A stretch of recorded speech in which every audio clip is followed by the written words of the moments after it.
அப்புறமா அப்படிங்கிற ஒரு நேரமே கிடையாது. அப்புறம் வருமா வராதான்னு தெரியாது. போகாத, அப்புறமா பார்த்துக்கலாம், நாளைக்கு படிச்சுக்கலாம். என்னைக்குப்பா எக்ஸாம்? அடுத்த வாரம் தர்ஸ்டே தானே. இன்னைக்கு என்ன கிழமை?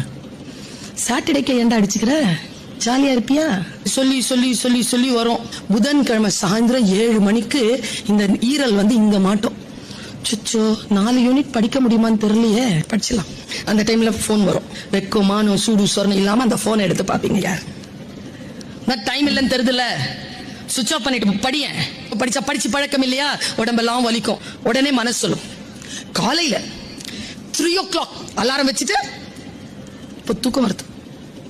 3 o'clock வேண்டாம், அவன் 3 மணிக்கு 4 o'clock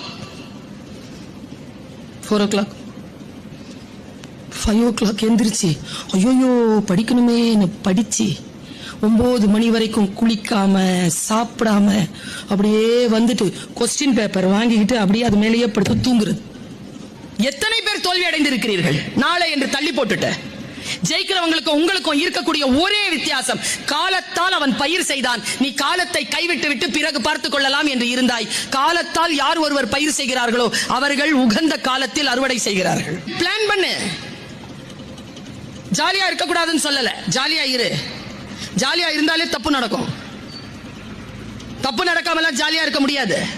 இன்னைக்கு இருக்கிற சூழல் அப்படி. அம்மா ஒரே வார்த்தையை சொல்றேன், சிந்தித்து பார்த்து செய்கையை மாத்து. சிறுசா இருக்கையில் திருத்திக்கோ, தவறு சிறுசா இருக்கையில் திருத்திக்கோ. தெரிஞ்சும் தெரியாம நடந்திருந்தா அதை திரும்பவும் வராம பார்த்து